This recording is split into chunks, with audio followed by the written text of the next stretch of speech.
Welcome to the Dad Nation podcast, the place where high-performing men are empowered to reclaim their home, their health, and their happiness while enhancing their career success. You see, in a world full of noise, burnout, and mediocrity, we believe what's missing is courageous and compassionate leadership in the home, because when the dad gets better, the whole family wins. You see, this isn't just a podcast. It's a movement of men who refuse to settle for less in our families, our focus, and our future. We are curse breakers and we are legacy makers. And I'm your host, Mitchell Osman, and I'm honored that you have chosen to invest your most valuable asset, which is your time with me today. Now let's get into it. Good morning, gentlemen. Good afternoon, good evening, whatever time it is you're listening to this episode, or whatever part of the world you're listening to this episode from. And welcome back to another episode of the Dad Nation DropZone with me, Michael, and Chris. Again, this is their second time here, but former clients turned friends. These guys, along with me, have done the work, have been doing the work, and lived the struggle, and we are going to unpack this conversation in real time. We're going to talk about emotions, something that if you're listening today and you're a male, you probably were not trained to talk about or how to experience. And so this is not weakness, this is not fluff, this is not soft stuff, but emotional mastery. I mean, this is important. This is strength. This is wisdom. It's the kind that makes you a stronger husband, a present father, and a more grounded leader. And here's a truth that might sting. I know it it did for me when I first learned it. Most men today are emotionally underdeveloped. It just is what it is. Not because we're weak, but because really nobody showed us how.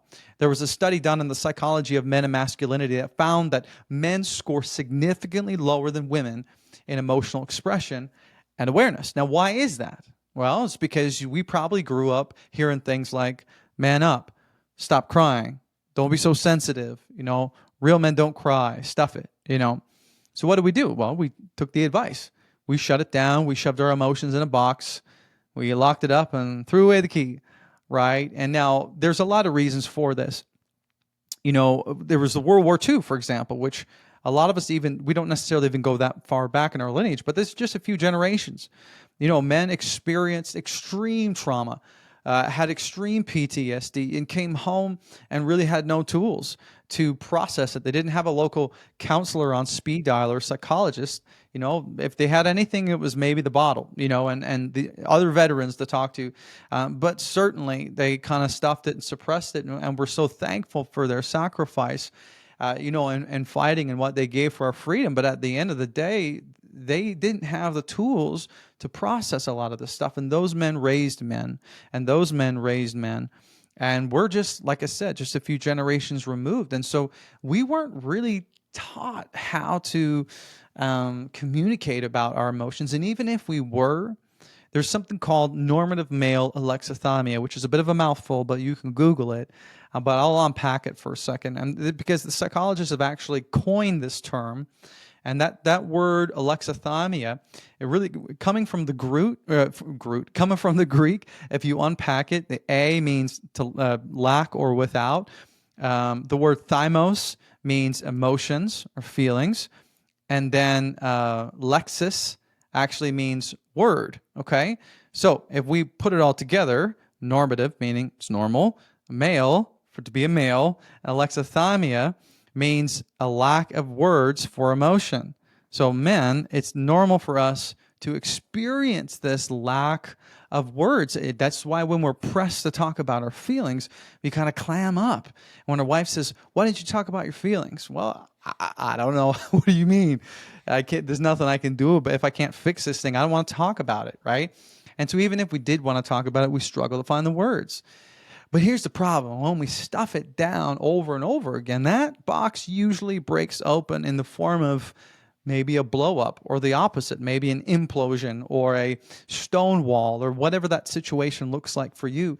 But our marriages, they feel it. Our kids feel it. Our coworkers feel it. And so this is why we're talking about this today.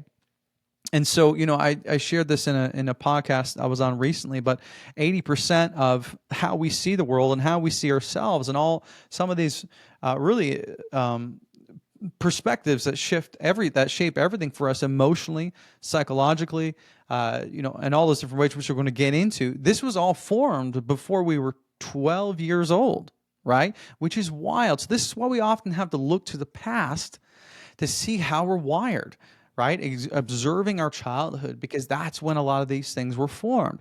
And so I'd love to have just a quick conversation around that, because I know what I think about it, but Mike and Chris, like growing up, what emotions did you, or what messages did you get about emotions? Like, were you ever taught about your emotions? Did anyone sit you down and be like, here's how you respond in this situation? We talk about emotional intelligence, or maybe it was the opposite. There was actually no education. There was no training, if you will, about how to process your emotions and how to talk about it. So Chris, why don't you jump in, man? What was it like for you growing up?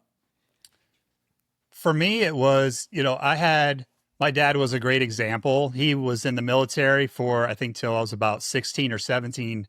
And his job in the military was basically like human resources. So he had to be a very calm, cool, and collected individual. And so I saw that as an example my entire life, it seemed like, or when it was really important, when I started to learn those things. But I never was really taught, like, situationally, if I was in a situation or I didn't know how to deal with something emotionally, like analyzing it, stepping back, analyzing it, and then figuring out the right direction to go. So even though I had the good example there, I had to learn whatever I could in bits and pieces and then interpret it in my own way and then apply it. Mm. As far as my mom's concerned, it's where I learned to really get comfortable with my thoughts and kind of speaking things out loud. And so the combination of the two is basically how I, kind of turned into where I'm at today. And yeah, that's about it. What about you, Michael? Mine was interesting. I was raised by my mom. My dad had left us, and I think I inherited some of his anger issues. But then my mom and my grandmother and that was my upbringing. A lot of women, so I think it was a little open. But as I grew up, you're watching other men more. Mitch and I joke with all the time on our calls, manly men, right? And I think the idea there was what you mentioned earlier, Mitch: man up, keep it down, be a man, right? And so I think I emulated a lot of that in my early 20s, and then when we got married, and very shortly after working with you, I think switched the way I was thinking about it more into that calm, cool, collective response that Chris mentioned, and it's been great ever since then. Well, you had mentioned that you're an Italian, right? So you're Italian, so it's like very expressive, very like energetic in your communication, right? So is your wife also Italian? Was that, and if she is, was that simple for you guys, or was she like, whoa, chill out? What was that whole transition for, like you for? So yeah, my wife is Italian, but her dad was just so good at the way he responded and was calm, and before he passed, he tried to. At that point, I didn't learn a lot, but now I think I've taken a lot of the lessons he taught me. He was so good in the way he listened and did not react, right? Thought about it, emulated a response, and then responded. My wife and I have had a lot of Italian blowouts, which has not been fun. But as we've worked through some of those scenarios now, and especially having a daughter with a lot of emotions, and another daughter on the way, working on that kind of calm and cool, reactive approach has been great for my relationship with my wife, my family, and my kids. Yeah, so good. Well, you're going to have lots of practice, man, with handling your emotions with 3 women in the house. It's great. My 3-year-old is tough, so it's definitely a lesson every day in emotional intelligence. Love it. Well, okay, and listen, if you're listening to this today and you are a man, which is probably about 95% of you, if your wife has ever said, you don't talk to me, or I feel like I'm married to a robot, or I don't feel connected to you, this is not just her being emotional, okay? This is her actually saying, I want to connect with you emotionally, or she might be meaning, I don't necessarily feel safe with you emotionally. Right. When I say safety, sometimes guys it can feel like a big thing. But when we say emotional safety is your wife comfortable sharing what's on her mind without you belittling, how she's feeling, or shoving a strategy down her throat, or getting defensive because you make it about you. A good strong man makes his wife feel emotionally safe, and when we say that, yeah, it's just that she feels completely comfortable sharing whatever is on her mind, because that's such a big thing for women, right? Interesting statistic that I alluded to in the beginning of the show, but according to the Journal of Family Psychology, emotional withdrawal, not abuse, not infidelity, is one of the top predictors of divorce. And so this is what happens, right? And especially if we're the kind of guy who shuts down, it feels suffocating for our wives. And realistically, we know that most of your fights aren't really about the fight. They're about the story you brought into the fight. And so before we talk about solutions, I want us to shine a light on some of the reasons why good men and good women collide. Because realistically, you're probably a great dude and your wife is probably awesome, but sometimes we're just turned into kind of monsters sometimes when we fight. But it's not about what's going on in the moment. And it's usually because of our wiring or what we've believed or how, all those different things. So I'm going to get into 4 really key areas that, if left unchecked or if you're not aware of this, it could be sabotaging you emotionally. Okay. So number 1 is called, this concept of love and respect, right? I might have talked about this on the show. I know I've certainly talked to you guys both about this in our private sessions, but every man's, his 2 biggest needs are to feel competent and feel respected, right? And so when a man feels disrespected, that cuts deeper than if he feels unloved, significantly, right? And so I tell women all the time, the most empowering thing you can say to your husband is, I respect you. As a man, as a husband, as a father, I believe in you. Man, when my wife says, I believe in you, I could work all day, all night. Like I could go all 6 months on that, because we want to feel competent. We want to feel respected. Women, on the other hand, they want to be loved. They don't really necessarily, it's not really about respect and competency and all that stuff. It's like, am I a priority? Am I cherished, right? And we've said this often on the show, but a wife's 3 basic needs are to feel seen, heard, and safe. And so men crave respect, but women crave love. But when a man begins to feel disrespected, right, he withdraws love, and then the woman feels unloved. And when she feels unloved, she withholds respect. And then all of a sudden, this cycle starts to spin, right? Because then when she withholds respect, he doesn't want to love her, right?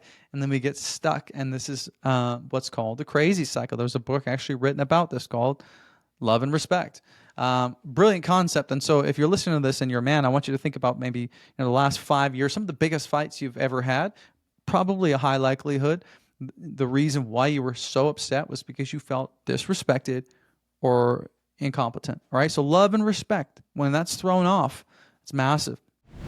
Hey, brother, if you are listening to this show, you've most likely built a successful career. You handle pressure, you lead teams, and you get results. But when was the last time you really connected with your wife beyond the calendar, the kids, and the to-do list? Well, if that sounds like you, I have a free gift for you today called the Connection Code. It's our 50 questions to break the silence, spark the fun, and bring the fire back. These questions are going to help you learn what she truly desires from you, to break out of the routine and to rediscover fun, and to spark deeper passion and connection without forcing awkward conversations. Listen, most men assume their wives feel loved, but the best husbands ask great questions and keep the connection alive. So if your date nights feel more like board meetings, and if you've gone from soulmates to roommates, and I want you to download this connection code for free and start the kind of conversations that bring you closer tonight. You can grab your copy at dadnationcode.com/code or hit the link in the show notes below. All right, let's get back into it. The second areas that we get into conflict is because of our attachment styles. Now, I did an episode on this a while back, so you can, I'll find the link to the show and put it in the show notes. But essentially, there's 4 ways that we're designed to attach in relationships, and this is again formed when we were children. Number 1 is a secure attachment. Really, what this means is that you have a healthy view on relationships. You're balanced. You grew up in a healthy, loving home. You're comfortable with intimacy and independence. You can express your needs openly and your feelings openly. Everyone wants to be securely attached. But statistically, we know those are actually they're the least of the four. The second attachment style is anxious attachment or preoccupied. And the challenge with this is often these people often worry about their relationships. They fear abandonment, and they can be very sensitive to the partner's actions. So this is the kind of person, if you don't text your wife after like 4 or 5 hours and she's like, hey, you didn't text me. What's going on? Everything okay? That person might have that sort of anxious attachment style, right? The avoidant attachment is number 3. This is the opposite. It's dismissive. And so essentially people with the avoidance style or dismissive attachment tend to keep an emotional distance from others, and they prefer to handle things on their own, avoiding deep feelings and emotional closeness. A lot of men are, wired this way as well. And so when they get into conflict, they actually withdraw. Okay. The fourth one is disorganized attachment or fearful avoidant. And that's essentially a combination of anxious and avoidant. So what that means is, and this usually often stems from early life trauma or instability. There's lots of mixed behaviors, right? People with the style may seek closeness at times, but also pull away at other times. And it's really difficult because sometimes they lean in and they want to be with you. Other times they're pulling away. And so here's why it's challenging. Because if you have a dismissive or an avoidant attachment style, and your wife has an anxious attachment style or preoccupied attachment style, you want to pull away. And so you start to pull away, but she's anxious, so she leans in. And so now this is like this potent combo of like, you're actually both going in a completely different reaction or completely different directions. Because when you pull away, that makes her feel even more abandoned, right? Which is what she's already wrestling with in the first place. Or vice versa. If you're anxious and she's avoidant, you name it, right? So look into your attachment styles. You can do a real simple test online. That's the second one. The third one, family of origin, right? This is huge. So how your wife's relationship with her father really shaped how she sees masculinity, right? And so if her father was rough and tumble, kind of typical old school guy who wasn't emotionally available, then that's kind of what she's going to come to expect. But if her father was emotionally intuitive and sensitive and all those different things, she's going to expect that, right? We are the same with our mothers, and so that's how we expect the expression of the feminine. And so when we get married, if it doesn't look like that, then there's this huge disconnect. And I've said this on the show before, but this was a big disconnect for my wife and I, because her father is definitely different wired. I mean, I love him. He's an incredible man. But certainly not raised. I mean, I was a bull in a china shop, man. I grew up in a house that was like, hey, when you were born, I told you I loved you. If anything changes, I'll let you know, but that was about it, and very different from how she was raised. And so that caused challenges. The fourth reason is a clash of core values. And now for time's sake, I won't get into all the values, obviously, but your core values shape how you see the world, right? And so, for example, real quick, we learned this lesson the hard way when we first got married, because I value stability, I value security, finances, career, all those things. And my wife values relationships, family, nurturing, all those different things. And so when we started, when she started working, finished school, I was working 3 part-time jobs trying to make ends meet, and she finally started working casual shifts. And one day she canceled a shift because her girlfriend, she got broken up with. And I was like, what? Like, we're just paying the bills and I'm busted at you're canceling shifts because you want to hang out with your girlfriend because she's heartbroken? Like for me, I just could not understand it. She's like, well, what kind of friend would put money over relationships? Like you're a machine, like you're a robot. And so we fundamentally could not understand the way each other was thinking because we had different core values, right? And so if you don't understand these 4 things, your core values, family of origin, your attachment style, so this concept of love and respect, conflict can just blindside you and you're like, why are we fighting so much about this? But when you understand them, it can deep dive in. Man, it can just make so much sense of it. So, Michael, Chris, I'd love to talk with you guys real quickly about it. Like, So, Michael, which one of these four do you see play out the most in your marriage, or as you look back over, the conflict and stuff you've had? Is there any one of those that really stand out to you guys have had to work through? The more I think about it, it's really the family of origin. My father-in-law was, again, as I mentioned, very good at his emotional stability, right? Where I was a little bit more off the cusp. And so I think that's really what arised our challenges in the beginning of our marriage, for sure. Yeah. Now, when you would have hard times in your marriage in the beginning and dealing with this, how do you find yourself catching it now versus before? Because I'm assuming before you didn't really understand what was going on. But does that still come up today, and how do you catch it? Listen, I think it will always come up, right? No relationship is perfect. We have not perfected our marriage. I will say, and this is not a plug for Dad Nation, but going through the personal one-on-one sessions with you definitely has made me rewire my thinking, right? I do think a lot of arguments come up because there's so many outside deterrents, right? People are busy. We have young kids. We're sleep deprived. We're stressed. So I think when you take away all of those outside deterrents and look at the actual argument, it's very small and little. But the one thing I'll say that has really helped Monica and I has been the story I'm telling myself, which is what something you taught me. I'm hearing something different than what she's trying to say, and instead of just assuming what I think she means, we're getting into the actual details, and we're finding out that she didn't mean to say something the way she did, or more times than not, I said something the way I shouldn't have said it. So I think we're really trying to deter those arguments, and it's worked really well. That concept has worked really, really well for us the past 6 months. Love it. I promise. Listen, guys, I promise I didn't pay him to say all that. But hey, I'll take whatever plugs I can get. I'm here for it. So Chris, talk to us, man. Like, what for you? How do any one of these four situations pop up for you? Have you had to wrestle through them?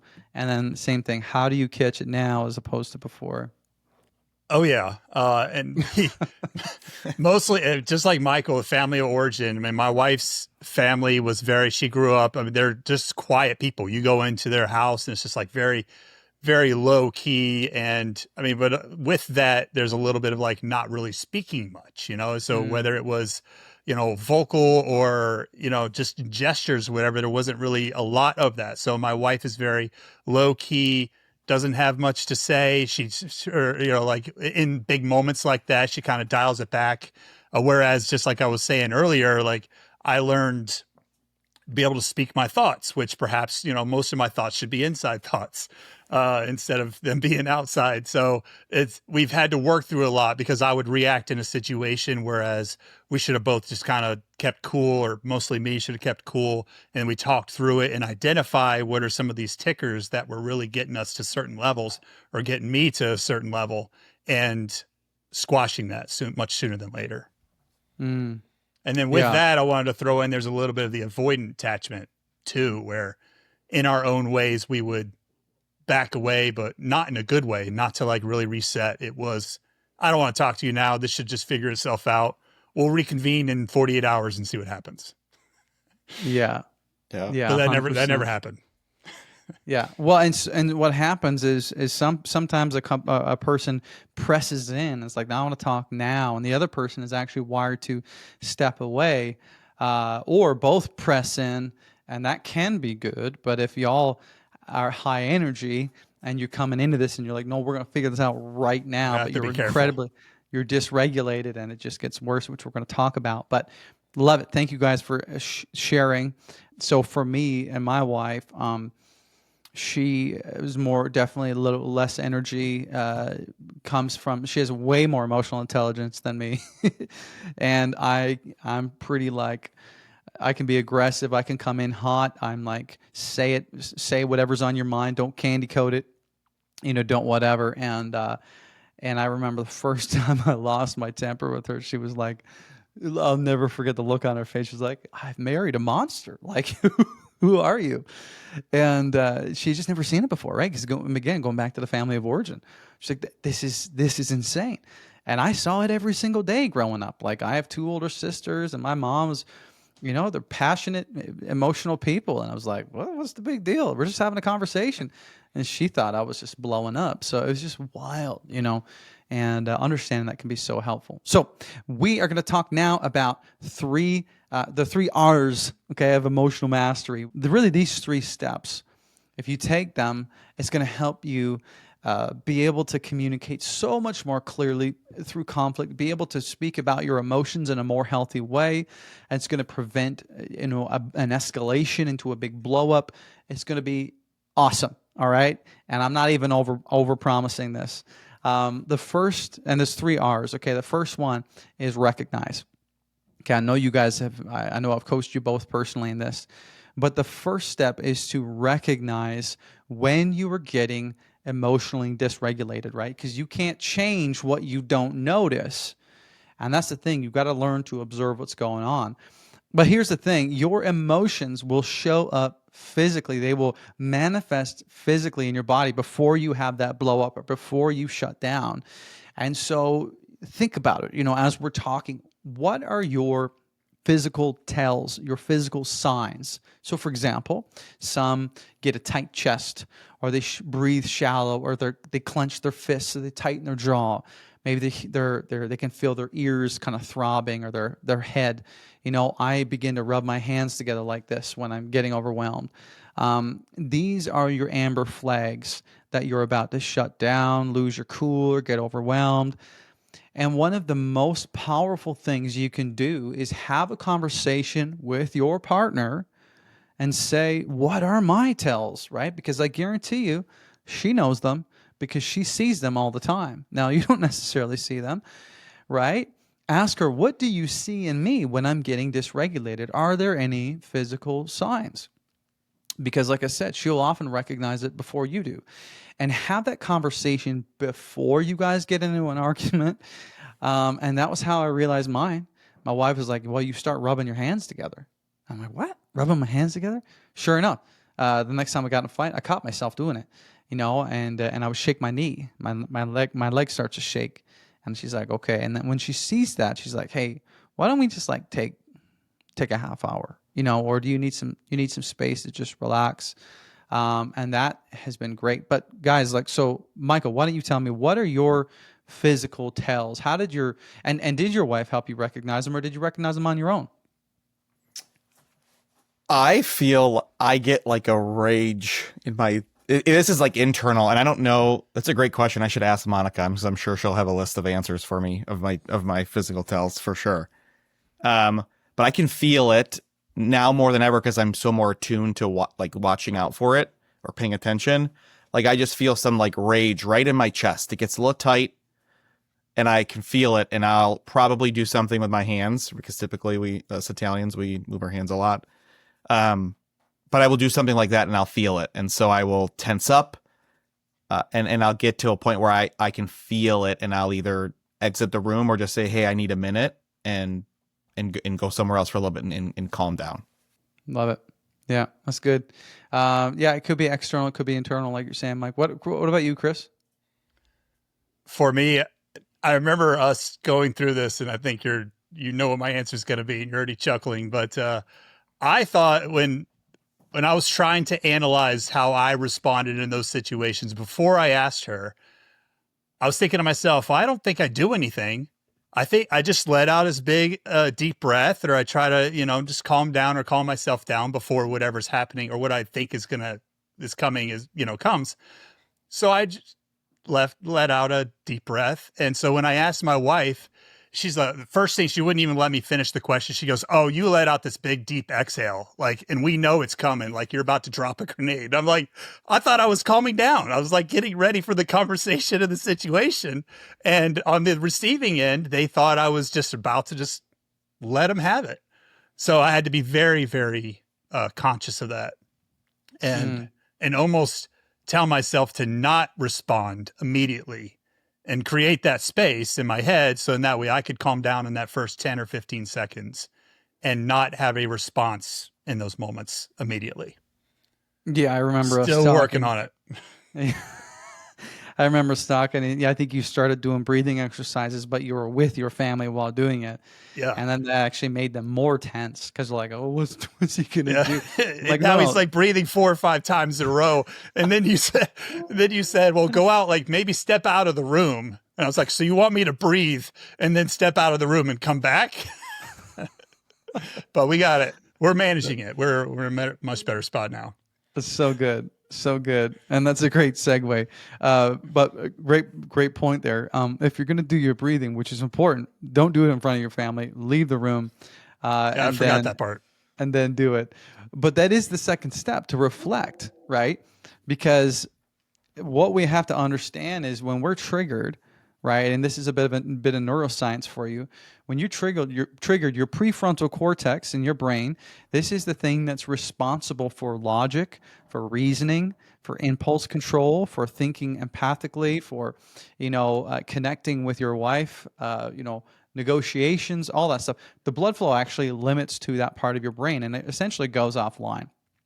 And so neuroscience shows that it takes about 14 minutes from the point when you get emotionally dysregulated and your prefrontal cortex goes offline. It takes on average about 14 minutes to come back. Okay. So what do? We're saying, you know what? We're just going to double that and go 28 minutes or 28 to 30 minutes. And really that just means to step back, right? And have basically breathe, ask yourself some questions, right? So like, where is this coming from? Like, take a step. I don't care if you got to go in the garage, sit in the car, go for a drive, go to your office, go get away from distance your proximity from it, and then ask some questions, right? Where's this coming from? Is this bigger than the moment, right? Am I reacting to her, or is this something unresolved in me? And the reason why is because this is going to give you time. And I've talked about this lots on the show, but you can do a 4-7-8 breathing method, which is really to inhale for 4 seconds, hold for 7 seconds, release for 8 seconds. You do that 4 or 5 times. You'll sense yourself calm down immediately. Ask yourself those questions. Now, the key thing here is if you're going to take space, which is important, have that conversation before you're in the middle of like the fight, right? So being like, hey, like my wife's name is Sam. So I would say, Sam, the next time we get into an argument, is it cool? Like if I just take a half hour, can that be just part of our rhythm? Because if I don't, I know if I'm pressed, you're going to, as my buddy says, you're going to open the door to the cage and I can't tell you what's going to come out. All right. So if you want the beast to stay in the cage, give me 30 minutes. But having that conversation before the heat of the moment is going to be key, and having some boundaries around that, right? So because my wife, what I would do is, and I would take that and I'd take this as permission to just peace out, and I'd vanish. And she'd panic because she'd be like, I don't know where he is. I don't know, what's going on. She had a history, in previous relationships, one of her serious relationships, he had cheated on her and a bunch of stuff. And so, of course, then she goes back and starts to spiral and is thinking, well, is he meeting up with some girl? Like, I don't know where he is. And so we set up some boundaries. And I said, hey, I can take space, but here's the conditions. I'll tell you where I'm going and how long I'm going to be gone for. Okay. And that was kind of what we agreed on. She's like, well, that would make me feel a lot better. So now it's like, hey, I'm going to take 30 minutes. We've already agreed about this. I'm going to say, I'm going to be down the road at Starbucks. I'll be back. If it's 7 p.m., I'll be back at 7:30. We can talk about this. And so she knows where I'm going, what I'm doing. We've already decided on what that looks like. So, and understand, guys, like if you're listening to this, having to take space isn't weakness, right? This is leadership. This is wisdom. This is emotional maturity. This is understanding yourself. And so I'd love to ask you guys real quick, like as we're talking about this time to reflect and get a step back, like how hard was it for you guys to learn to step back and to take space instead of pushing through and kind of blowing up? Chris, why don't you jump in? It's been quite the journey for me because I feel like the results should always be instant. And so it should be a light switch. We talked about that light switch. It was like, sometimes that's how I think. it is what it is. So there's been many situations where I've been in the moment and I've recognized it and I handled the situation beautifully. And, I would walk away from it, pat myself on the back. I'm like, man, you did everything that you're working on is great. It's showing up. Everybody's appreciative of it, family, myself. And then 2 days later, it's like I forgot absolutely everything and I didn't handle it well. So it's just, for me, it's just being very patient with myself and giving myself grace and, just really being okay with knowing that the growth is coming and eventually it'll be where it needs to be. Yeah. So good. So good. And I think that's huge, having grace with yourself, right? It's a process. You're retooling, you're reskilling. You're upping your skills. Like, that's just the way it works, and it takes time, and you don't get to practice this without being thrown into it. There's no way you can practice that without fighting. So literally the only time you get to sharpen that is by just being thrown in the fire, and that's the challenging thing, right? So Michael, what about you, man? How was that process for you? Taking space, was it an easy adjustment, or maybe you don't? Maybe you're just like a Zen monk, and you're good. Tell us about it. There is nothing Zen about me, for sure, which it's probably a whole other conversation. But no, I agree with what you said. It was a process. And so as I learned to contain my emotions, contain my reactions, think before speaking, it really helped me breathe and just take a second to say, why am I getting frustrated? Is it worth it? 9.9 times out of 10, it wasn't. And then formulating or regulating a response back that just was more communicative versus arguing or yelling or whatever. I think coincidentally, as I've learned to monitor my emotions, seeing others react the way I used to continues to push me to always get better, because it's such a bad look, right? And I'm not calling out anybody in particular, but like seeing other people blow up or be in these negative moods or not be able to handle their emotional, awareness. Monica and I will talk about it like, wow, like that used to be me. What an ugly look that was. And I think that helps me continue to want to get better. Yeah, Chris, I remember us talking about that in our sessions as well, right? Yeah. And it's funny that, that we're very similarly, in the same boat or have been, because I would look at my wife now. I don't even have to ask her, did I look that ugly and hideous? And just now, the more I become self-aware, and if I observe that situation, I look at her and she just nods her head. Yes. Like, yeah, you were that. Yes, you were that. Wow. Yeah. It's sobering, right? And you often see it, like maybe it's family members or close friends, or you're going to visit and you see some guy just lose it on his kids or disrespect his wife or whatever. And you're like, wow, that was me, or sometimes that's still me. Like, I got room to grow, but it's sad in one sense, but also a kind of affirming in another sense of like that you're able to grow in that and learn how to, really be present and be calm and collected. We say this often all the time, it's your responsibility to be the lowest heart rate in the room, and that your presence should be a soothing balm to your family. And when it's not, they're not emotionally safe. And that's one of the biggest core needs of our children and our wives. And so if you're listening to this today and if your family tenses up and they start walking on eggshells when you come home from work, then, let's have a conversation, right? Because your presence should be the opposite. And again, I say this because I was that guy. I'm not perfect, and I still am that guy sometimes. I got to check myself, right? Don't hear me preaching at you. I'm in it with you. But that is our responsibility as men. And that is something that that is a weight that we have to carry. The best thing we can do is teach them that. We can't teach them that if we're not living it, right? So I'm ranting. But anyways, so we've walked through, recognize, right? Then reflect, stop, take space. Ask yourself those questions. Now we're going to respond. Notice the third step isn't react, it is respond. And this is where leadership really shows up. And I want to give you 3 practical conflict moves. And it's going to be say it, ask it, write it. One of these 3 you can do, okay? And I don't know where you're at, you're listening, but one of these is going to resonate with you for sure. Hey, brother, does this sound familiar to you? Maybe you're powerful at work, you're respected, you're competent, you're driven, but when you walk through the door at home, you feel like a stranger. Maybe your marriage feels distant. Maybe your temper's shorter, your body's softer, and you've been stuck in this loop where you're showing up for everyone except for the people that matter the most. I know that pain because I lived it. And that's why I created the Dad Nation Coalition, which is a 1-year high-level coaching community for career-driven men who are done settling for success in only one area of their life.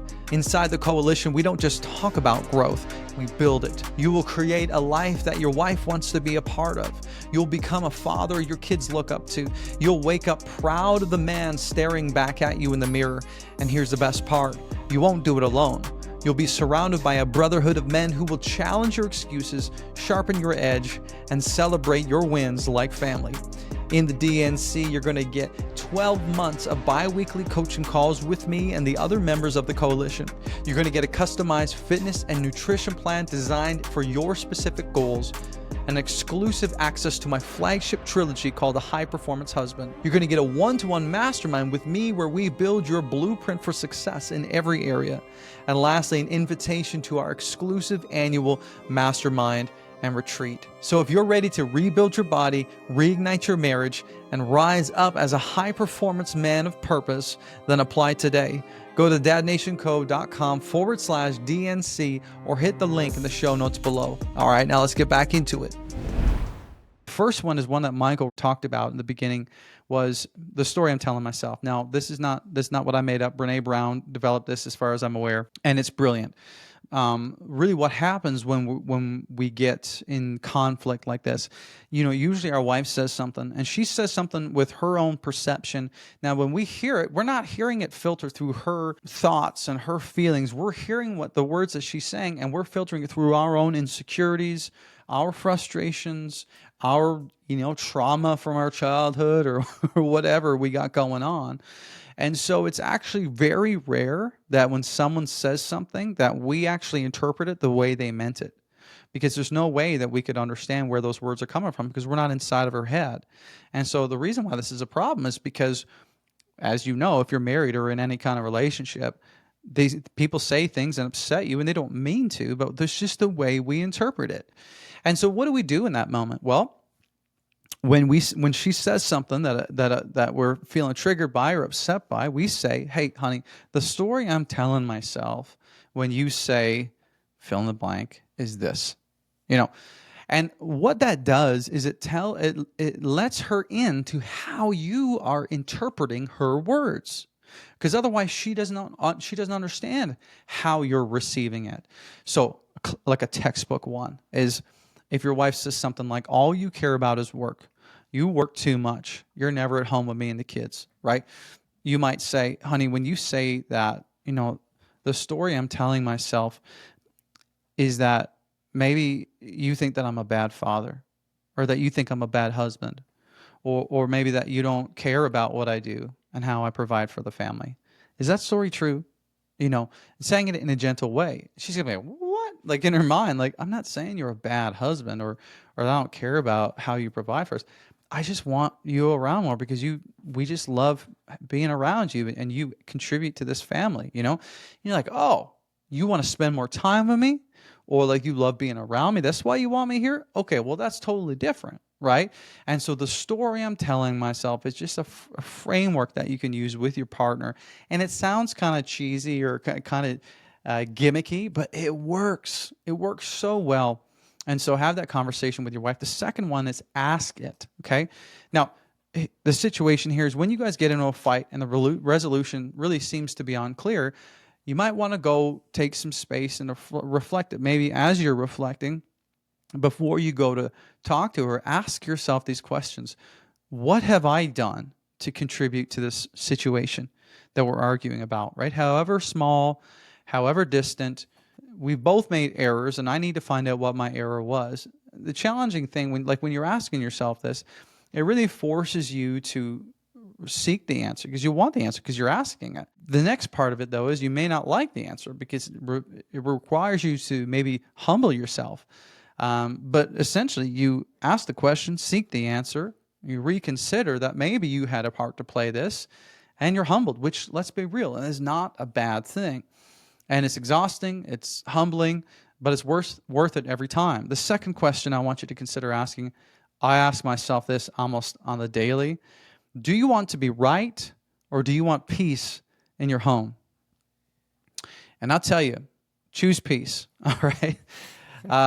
Because here's the thing. We always want to be right? And as a part of as men, as part of this, almost like we can turn everything into a competition, or we can turn everything into a strategy, or we got to fix it. And by fixing it means we were right.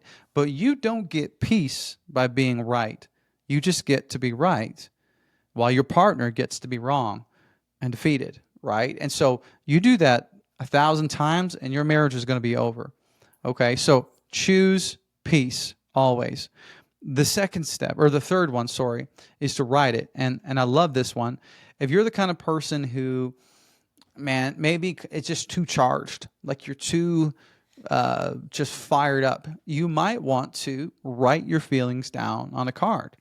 And the reason why this is so helpful is because it diffuses the intensity and it forces clarity, right? Because you have to really think about your words as you're writing them down. So what I want you to do is get a flashcard, right? Write something down on it. Write out what made you upset, okay? Take some time, think about it. And then when you've had time to calm down, go into the living room or go into the kitchen and place the card in front of you on the table with her, okay? Then you're going to sit down shoulder to shoulder, not face to face, because face to face is confrontational. Shoulder to shoulder, side by side is symbolic or a representative, psychologically showing that we are in this together, side by side, facing this problem. Does that make sense? It's a psychological tactic, and that postures you both together facing the problem. And then discuss it calmly. And I tell you what, man, 95% of the time, when you do it this way, your problems are going to vaporize before you even get into the conversation. So real quick, guys, Michael and Chris, out of the say it, ask it, write it, what have you tried these? What feels most natural for you? Which one do you resist the most? Like, talk to me a little bit about that. Michael, why don't you jump in? Yeah, I say we are really good lately of saying it. So I've implemented, the story I'm telling myself. So we both have done that to each other now. I taught that. I shared that with Monica after you shared it with me, and it was interesting to hear her perspective of it. So we've used that a lot. I think it's been really, really good. One thing I did learn from her dad at one point was if you are angry about something, don't respond, either write it in a text or an email, then delete it and then go back and have a conversation. So I've used that as well. But I would say definitely say it has been really good for both of us. Love it. Yeah. Another principle I've done in the past is like take 24 hours. If you want to say something in the moment, you're pissed off about something, just wait 24 hours. 90% of the time, you won't even remember what you were frustrated about. It's just like a simple time thing. What about you, Chris? Yeah, same thing. Saying it, but only like we just said, only when the timing is right, not in a reactive manner, and both recognizing that and getting away from being caught up in the moment. A part of me kind of feels like writing it down, whether it's on a Post-it or a card or something like that, or maybe even in a text, is like admitting where I was wrong and I don't want to hear that or see it, myself. But getting through that and getting over that, but saying it for sure is talking through it in a calm manner after a reset has been very helpful. Mm-hmm. It's interesting. I'm much better over text than I am in person. Like when I'm pressed to talk about something in the moment, which is actually not the case for everybody. A lot of people have a tendency to be shorter and and all that stuff. But when I get the time to actually text it out and like think out my thoughts, sometimes I'll do that. And whether I send it and say, hey, can we talk about this or something like that. Another thing is we'll often text each other like when we've had a hard day, and so. My wife works in the healthcare industry. She's on the frontline worker at a children's hospital. So she sees sick kids, dying kids all the time. And it's regular. She'll text me, be like, man, we lost a kid today. I've had a really hard day. And could you have some extra grace for me tonight when I get home? Or I'm just not feeling really well today. So let's just be patient with each other, giving each other the benefit of a doubt and a little bit of a preface before we come home is huge. Or I'll text her like, I've had a slam day and I'm really tired. So no, like, can we not talk about anything serious tonight? Wait till tomorrow. And that's just like, I think it's been so transformative for us, and it's really helpful. Okay. Love it, you guys. Thank you for being willing to share about your experiences. So we've got recognize, right? Reflect, and then take time to respond. And like I said before, this isn't because you have to do these steps doesn't mean you're weak. Doesn't mean you're not a man. It just means you're growing in your emotional intelligence. And that is actually the strongest men are in control. Weak men are slaves to their emotions. Strong men are masters of them. So I love this quote from Lao Tzu. He says, "He who controls others may be powerful, but he who has mastered himself is mightier still." And I think that that's a great way to sort of wrap up our conversation. Listen, your wife does not need a perfect man. She needs a present man, one who's calm under fire, one who's self-aware, and one who's willing to own his stuff and lead through it despite, right? So here's your challenge if you're listening today, coming from me, from Michael, from Chris. We didn't talk about this, but I'm sure if they had the mic right now, they'd say the same thing. Stop stuffing your emotions, right? Learn to recognize your tells. Take the space to reflect. Choose to respond, not react, right? Because the man who owns his emotion doesn't just lead at work, he leads at home, and that's what we need to do. And so some reflection questions for you guys as we wrap up this show. Number one, which of the 3 R's do you struggle with the most? Recognizing your emotions, taking time to reflect, or are you too reactionary and you're not responding, right? Number 2, what are your top 2 physical tells when you're starting to get emotionally dysregulated? What are the things for you? Number 3, how might taking 30 minutes of space change the way conflict plays out in your relationship? If you haven't considered doing that, I think it would be a good idea for you to do that. And number 4, which conflict tool that we've talked about, conflict resolution tool, say it, ask it, write it, would make the most sense for you to commit to? Which one resonates with you the most? And hey, if you are watching on YouTube, drop it in the comments. I would love to hear from you guys. What was the big takeaway from you in this episode? Let's start the conversation because I'd love to hear from you. And if you are listening on audio, hey, grab the link and share this with a friend of yours, because I guarantee you, if you know a man who's married, which is probably 100% of you, then he could use this episode, because I've never once met a man who didn't struggle with his emotions. So be a bro and send him the episode. Listen, Michael, Chris, thank you so much for jumping into the Drop Zone today. Thank you to the listeners for listening. Remember, growth isn't about being flawless. It's about being faithful. So show up, do the work, and lead well. Until next time, this is the Dad Nation Podcast. Thank you for tuning into the Dad Nation Podcast today. Listen, if today's conversation challenged you, if it encouraged you or helped you level up in any area of your life, would you do me a favor? Take 60 seconds to rate and review the show on whatever platform you're listening on. This helps us reach more men who need to hear this message. And if you haven't already done so, subscribe to the Dad Nation YouTube channel, where you're going to find full episodes, clips, and exclusive content designed to help you win at home just like you do at work. All right, remember, your family does not need perfection. They need your presence. Your leadership matters. So keep showing up, keep leveling up, and never forget, when the dad gets better, the whole family wins. We'll see you next time.